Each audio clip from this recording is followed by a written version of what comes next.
the parents are usually cautious at the first encounter of something new, anything that has to do with their child.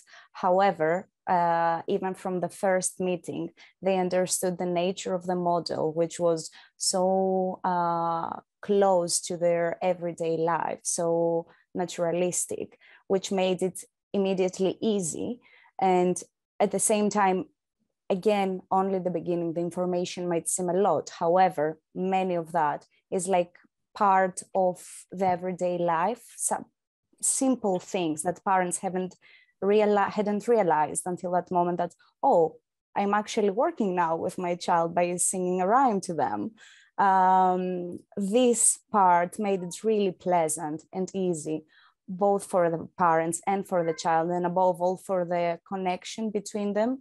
So most of the parents come to admit that they connect with their children. Once they connect better, at least they know how to approach and interact with their children in a way that they can both be part of a dyadic engagement, and they can enjoy their everyday routines, and they can actually progress together, both as parents, and they see quite fast a progress in their children too, which is something really encouraging, and which gives them and to the therapist then respectively positive feedback on the work that's being done.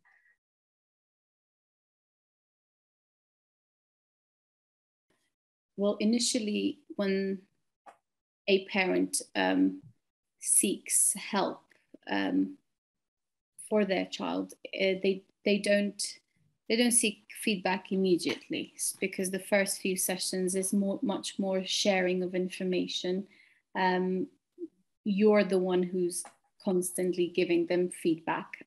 You're the one who's constantly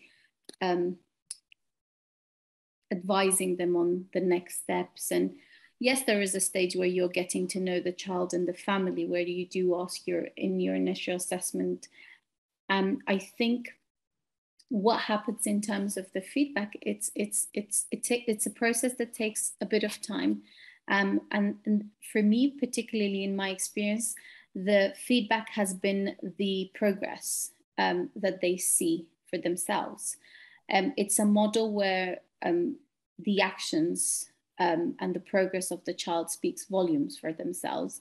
And it's a model that you can actually see the process of the evolution of where the child starts from where they are to acquiring a new skill in the most naturalistic form overnight. And specifically for me, it was when dealing with behaviors, or if you walk into a room with a new family and you realize that there is a certain behavior, and no matter how hard we thought that behavior is, there was always a solution. And as Liz would always ask us, have you read the manual? Did you read the manual? Did you apply the steps? And you realize no matter how many times you read the manual, there's always a step you missed or you didn't do it as correctly.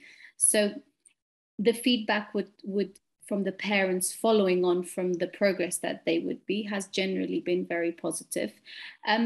But I want to be honest with you. You see, when you're working in a real life scenario, it's not a manual from a book, or it's not a scene of a movie with a happy ending. There are days where the day itself, there are highs and there are lows. You can walk in very prepared for your session, but on that day, the child does not want to do or doesn't want to follow any of the routines that you set up. And I think with ESDM, we've just learned to walk in, and that's what the model is about, isn't it? It's about following the child's interest, and that's what you're reminded of on a daily basis, to follow the child's interest, but then again, to incorporate the targets and the objectives. So the general feedback from the parents at the end of the day is that they agree with the naturalistic methods of doing so. They can see the progress that's being made.